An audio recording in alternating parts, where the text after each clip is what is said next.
Da alcuni giorni la vita politica di Fontaniva è in subbuglio. Questo quando ai cittadini è stata recapitata una lettera non anonima, che però era anonima nei fatti. La missiva, firmata curiosamente da la precedente amministrazione comunale, è una sequela di numeri che contesta il sindaco Edoardo Pitton, esponente di liste civiche eletto in discontinuità con i precedenti amministratori.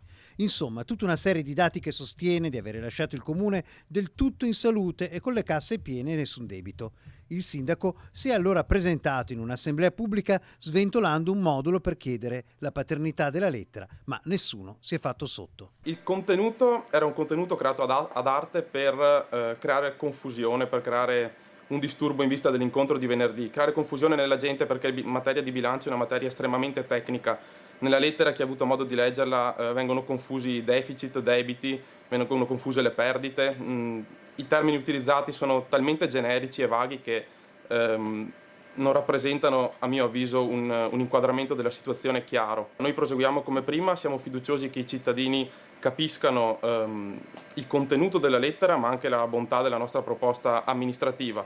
Sostanzialmente la critica maggiore che possiamo muovere, ecco, non scendendo troppo sul tecnico, è che negli anni sono state fatte delle spese sulla base di previsioni di entrata fantasiose che mai nessuno si è preoccupato di andare a verificare.